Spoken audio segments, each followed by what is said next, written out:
各位观众、各位听众、各位网友、各位朋友，大家好，欢迎来到我的频道派 TV。今天是纽约时间2020年9月19号，星期六。川普的微信禁令或者遭到了阻击。那么法官呢，现在是考虑是否要发布临时的禁止令予以延缓。川普政府是表示将从周日开始，在这个移动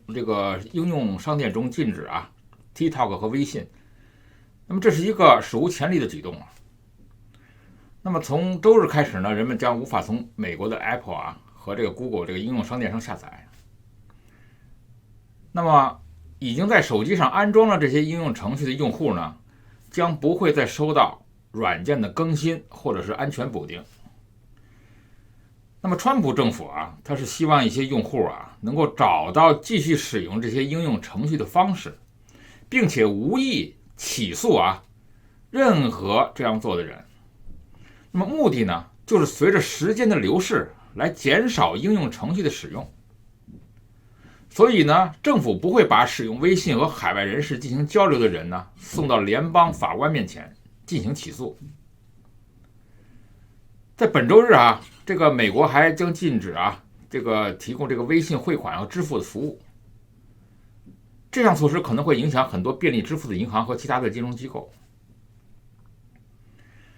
那么微信到本周日 TikTok 到这个11月12号，美国将禁止2个应用在美国运行互联网托管的服务或者其他的网络服务。那么这禁止了美国使用构成这2个应用程序基础的这个独特的计算机代码或者功能，就是防止中国的公司以后以不同的名称重新引入这些应用程序。我们记得在2020年的8月6号，川普总统签署了这个 EO13943，就是微信所构成的威胁。总统确定在 EO 中这些应用程序呢会捕获来自美国用户的大量信息，而这些数据呢很容易因为恶意目的而被共产党访问。在川普总统的指示下呢，商务部呢必须在45天内呢确定交易来保护国家的安全和全国数百万人的隐私数据。那么这个禁令呢符合总统的指示，并减轻了国家安全风险。所以对于华人的把他对策是说，把账上这些余额能否转回中国呢，或者转成支付宝，或者是呢安心的等待是不是有联邦法官进行阻击。本周四在最新出台的这个拉斯穆森的民调中川普和拜登的支持率分别是47%和46%，川普是以微弱的优势领先，意味着形势对川普很有利。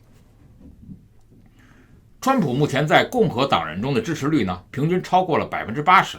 而在独立的选民中呢，川普的支持率呢比拜登高出了9个百分点。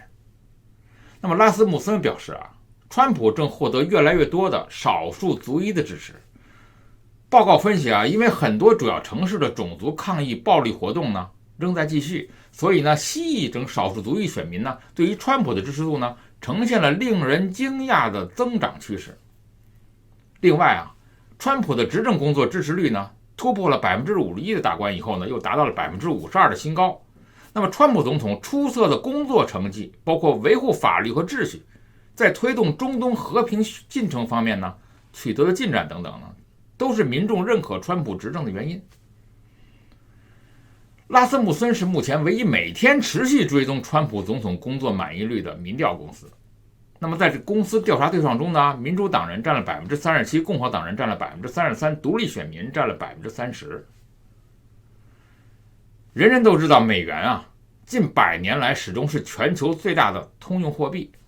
但如果问领导美国的美国政府有权印美元吗？正确的答案却是政府无权下令印刷美元。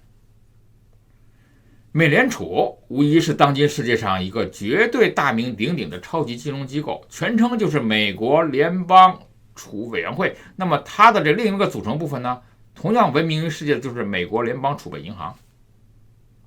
它是一个非官非商的，并且具有以下10项绝对美国特色的特殊金融管理机构。第一，首先美联储呢，它不是一个政府部门，美国政府包括总统都管不着它。第二，美联储呢也不能算是一个私人机构，它没有个人股东，因此任何一个人想要控制美联储都是不可能的。第三，美联储呢是美利坚合众国美元的唯一发行机构。第四，美联储分为两大部分，联邦储备委员会和联邦储备银行。第五，联邦储备委员会主要负责制定一些全国性的金融政策，比如加息或者是降息。第六，联邦储备委员会的权力呢是由国会授予的，设有7名执行委员，均由总统提名，由参议院批准。但是委员一旦任职呢，就完全独立运作，完全不受总统的管辖。总统还无权罢免任何委员，国会只绝对依法作为的情况进行考察。就和美国的联邦最高法院的9名大法官呢是如出一辙，所以政府想要控制美联储和妄想控制联邦最高法院一样，纯属痴心妄想。第七，美国联邦储备银行又算得上是一个私人机构，在全美东西南北中设有12个地区储备银行，算是股东。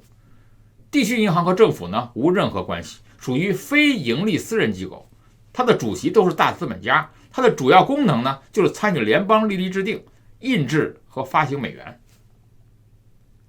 第八，在美国所有跨州经营的银行机构都是联邦储备银行的股东，而且入股是强制性的。目前联邦储备银行的股东呢有3000多家银行，那么所有美国的银行或者金融机构以及外国银行驻美分行都必须在联邦储备银行开设储备金账户，并依这种规定呢保持自己的储备金金额。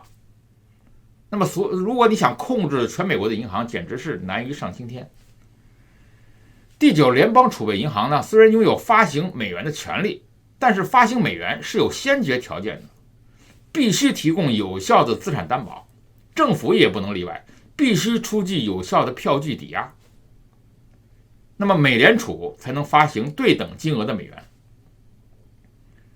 美元已经从这个金本位改成了信用本位，那么担保物呢已经由黄金和贵金属改成了后来的美国国债。而世界上的大部分国家货币发行权都在政府手里，政府呢很难抑制自己发行纸币的欲望，毕竟印点钞票就能随便花，而且还不用偿还。第十，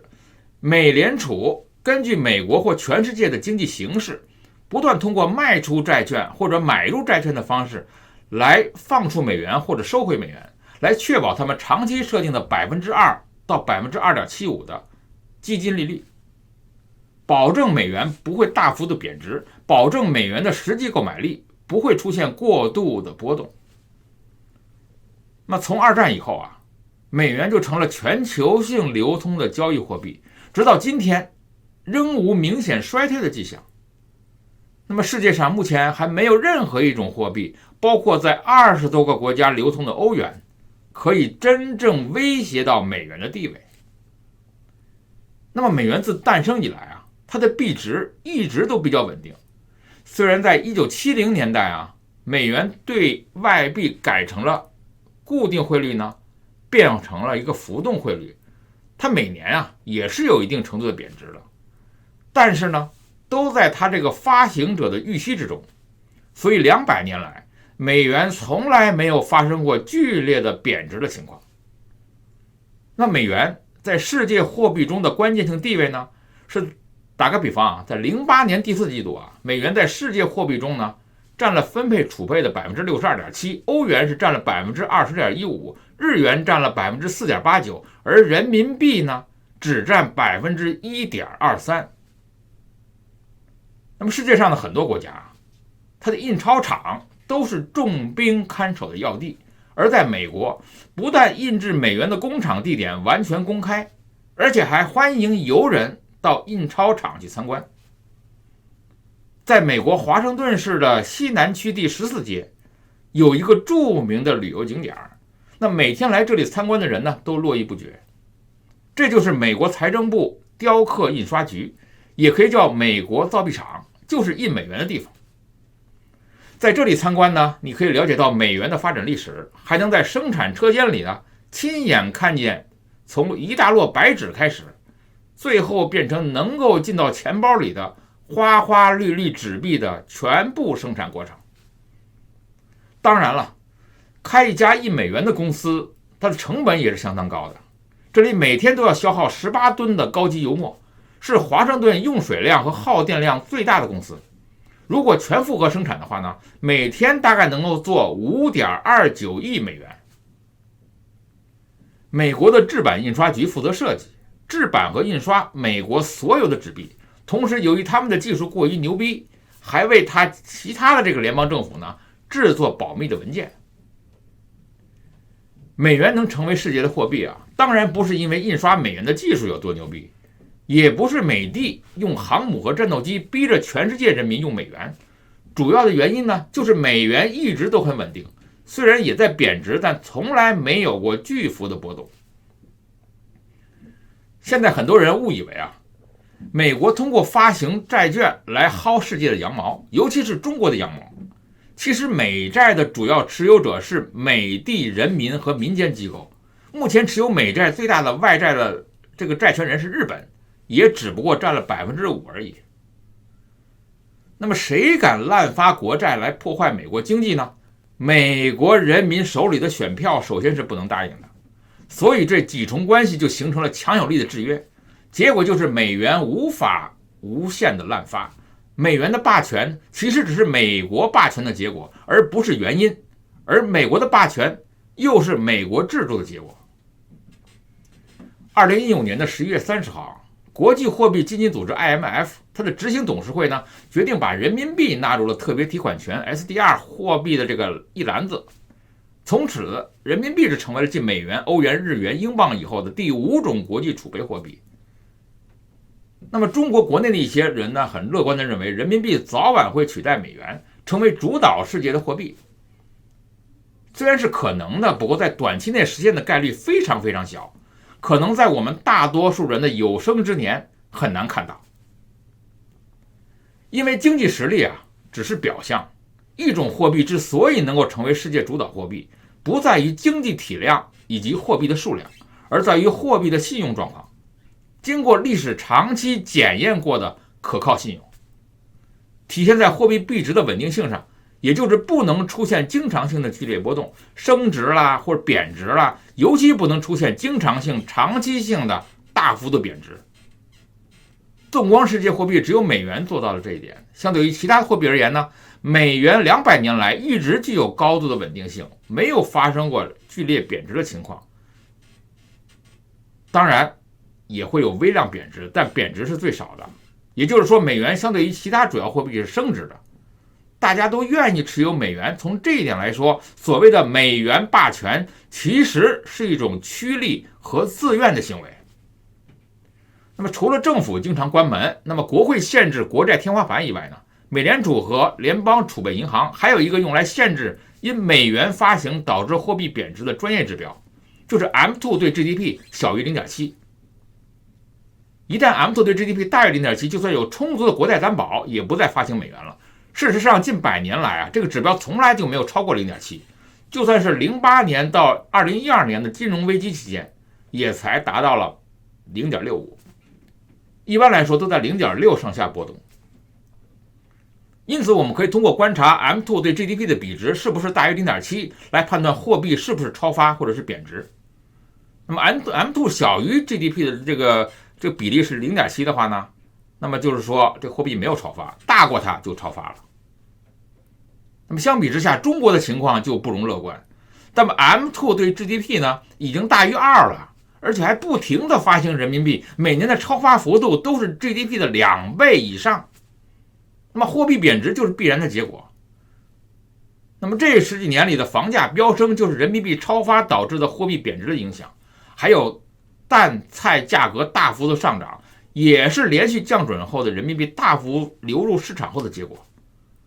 这也就是为什么人民币很难取代美元的原因。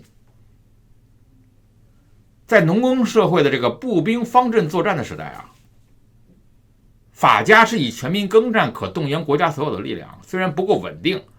，2战而亡才去足以征服罗马，所以当时的秦国呢，可以排在一流的国家。